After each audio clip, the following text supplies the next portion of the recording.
ஒரு நாள் ஒருத்தனுக்கு அவனோட நாள் ரொம்ப மோசமா போனுச்சு. அன்னைக்கு நைட் அவன் கடவுள்கிட்ட கேக்குறான், கடவுளே உனக்கு என் மேல கோவம் இல்லாட்டினா நான் உன்கிட்ட சில கேள்வி கேட்கலாமா?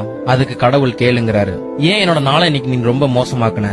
கடவுள், உனக்கு அப்படி என்ன நடந்துச்சு இன்னைக்கு காலையில எனக்கு அலாரம் அடிக்கல, அதனால எனக்கு ஆபீஸ்க்கு லேட் ஆயிருச்சு. ஆல்ரெடி ஒர்க்குக்கு லேட் ஆயிருச்சுன்னு ஸ்கூட்டி எடுத்துட்டு கிளம்புனேன், ஸ்கூட்டியும் கெட்டு போயிருச்சு. இந்த கஷ்டத்துலயும் டாக்ஸி பிடிச்சி ஆபீஸ்க்கு போயிட்டேன், ஆனா என்னோட லஞ்ச் எடுத்துட்டு போக மறந்துட்டேன்.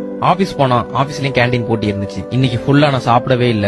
எனக்கு ஒரு போன் கால் வந்துச்சு, போன் எடுக்கிறதுக்குள்ளயும் போன் சுவிட்ச் ஆஃப் ஆயிருச்சு. இன்னைக்கு ஒர்க் எல்லாம் சீக்கிரம் முடிச்சிட்டு வீட்டுல வந்து படுத்தலான்னு பார்த்தேன். வீட்டுல வந்தா வீட்டுல கரண்டும் இல்ல. கடவுளே சொல்லுங்க, எனக்கு ஏன் இன்னைக்கு இவ்வளவு கஷ்டத்தை கொடுத்தீங்க? நீ இன்னைக்கு ஒரு மிகப்பெரிய கஷ்டத்துல மாட்டி இருப்ப, அதுக்காக தான் நீ வீட்லயே இருக்கணும்னு அலாரம் எடுக்காத மாதிரி பண்ண. நீ ஸ்கூட்டி எடுத்துட்டு போயிருந்தீனா நீ ஒரு பெரிய ஆக்சிடென்ட்ல மாட்டி இருந்திருப்ப, அதனாலதான் உன் ஸ்கூட்டி எடுக்காத மாதிரி பண்ண.